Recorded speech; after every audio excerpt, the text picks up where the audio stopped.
মধুরা কাল ফুল সজ্জা। Hello guys, আজকে তো তোমাদেরকে দেখাবো যে আজকে জীবনে আমি যেখানে যাইনি আজকে সেখানে যাব। ঠিক আছে, সেখানে যাবো দেখে আমার মনটা অনেক হ্যাপি। তো তারপর হচ্ছে আমি বের হলাম বাসা থেকে বের হওয়ার পরে আমি খেয়াল করলাম আশেপাশে কোনো কোনো গাড়ি ঘোড়া দেখতে পারতেছি না, একটা রিস্কেও নাই। ওরে শালা, এখন এই হাইটে হাইটে যেতে হইব। হাইটে হাইটে গেলাম, যাওয়ার পর ছাড়ছে তেরো নদী পাড়ি দিতে হবে। টলারে উঠতে হবে, বুঝতে পারছো? টলারে উঠলাম, চলো টলারে উঠি। টলারে ওঠার পর হচ্ছে এইখানে দৃশ্যটা যে কত সুন্দর দেখা যায় কি আর বলবো।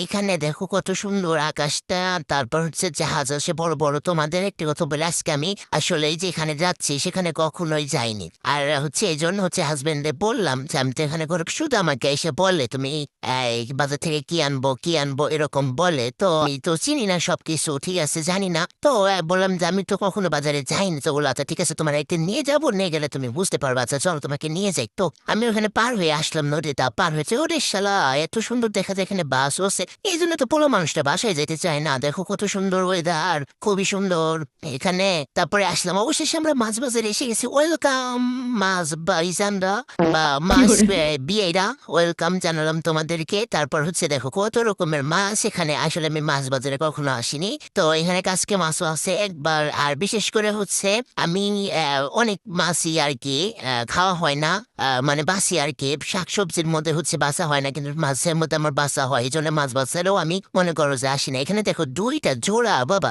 এরা হয়তো গার্লফ্রেন্ড বয়ফ্রেন্ড হতে পারে, তো এই জন্য জোড়া আছে। আর এখানে সব হচ্ছে বন্ধু বান্ধব হতে পারে। আর এখানে দেখো কতগুলো পাঙ্গাস মাছ, আর হচ্ছে কিছু কিছু মাছ কত যে নাচা পেঁচা শুরু করে দেয়। বাবা দেখো একটা লেন্সার আসছে, দেখছো?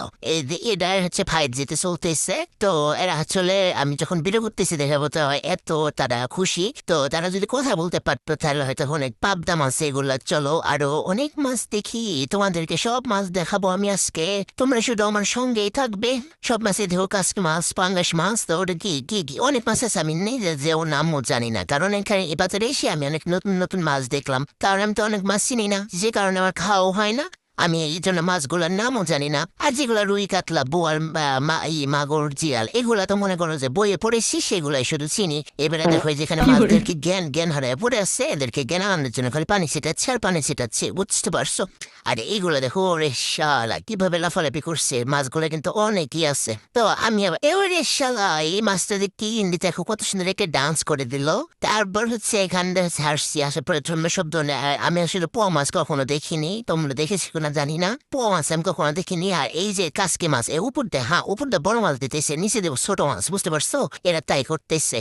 আর এইখানে দেখো এই যে গুড়কিয়া মাছ, এগুলো আসলে আমি খাই না। তো আমি আসলে মোট কথা তোমাদেরকে একটি কথা বলতে ভুলে গেছি, আমি তাজা মাছ ও লবস্টার, আমি তাজা মাছ দেখলেই ভয় লাগে আমার, বুঝতে পারছো? আমি কখনোই ফার্স্ট টাইমে যখন আমার হাজবেন্ড আমার জন্য মানে মাছ নিয়ে আসছে বাসায়, তখন আমি মাছগুলা তাজা ছিল তো তখন ওই মাছগুলা না খাইতে আমি পানিতে আর কি রাইখা দিছিলাম, পানি দিয়ে ওর ভিতরে ছাইড়া দিছিলাম এরকম।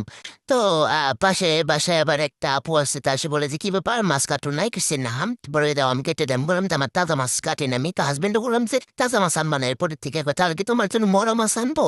বুঝছি যে হ্যাঁ। পরে বলছে ওইটা একটু টেস্টি হবে না, মানুষ তো তাজা মাছের জন্যই তো অনেক কি করে। আচ্ছা ঠিক আছে তাহলে তুমি তাজা মাছ আইনো। পরে বললো যে আচ্ছা এরপর থেকে সে হচ্ছে যে মনে করো মাথাটা আলাদা করে দেয়, তারপরে একটু কাটাকাটি আমি করি। কিন্তু আমার আসলে মাছ তাজা মাছ থেকে একবার ছোটবেলায় গেছিলাম একটা মাছ ধরতে, একটা মাছ চুপ করেছিল। তো ওই মাছটা হচ্ছে ধরতে গেছিলাম, ধরতে যাওয়ার সময় যেই যায় ধরতে নিয়েছি মাছটা লাভ দিয়েছে, বুঝতে পারছো? এই জন্য ওই যে থেকে আমি একটু ভয় পাই। আর এখানে বাজারে এসে তোরে বাবা কি মাথা ঘুরাচ্ছে, তুমি বুঝতে পারবে না যে ক্যামেরায় কোন দিকে ধরছি খেয়ালি করতে পারি না। দেখো আমার পায়ের অবস্থা কি। বাজারে মনে করছে নাই, কাদা নাই, বাট তারপর কাদা আছে মানুষের পায়ে পায়ে, মানে পাকা, তারপরে মানুষের পায়ে পায়ে কাদা দিয়ে একদম ভরে গেছে। ঠিক আছে, একটা জুতা আমার বোরকা পা আমার মানে কি মোট কথা হচ্ছে একদম নোংরা হয়ে গেছে। তো বাজারে আসলে অবশ্যই হচ্ছে এই দেখে আসতে হবে, যে কারণ আমি তো জানি না আগে কখনো আসিনি। এই জন্য তো বললে আমার হাজবেন্ড যখন বাজারে আসে তখন বাসায় যাওয়ার পরে দেখি তার পায়ের অবস্থা ভয়াবহ অবস্থা। ঠিক আছে, তার কেসমেস সব নোংরা হয়ে যায়। তো বাসায় আসার পরে আমি হচ্ছে মাছ কেটে নিলাম, কেটে ধুয়েলাম। আজকে তোমাদের সাথে অনেক গল্প করছি। Bye bye, tata, see you, আল্লাহ হাফেজ।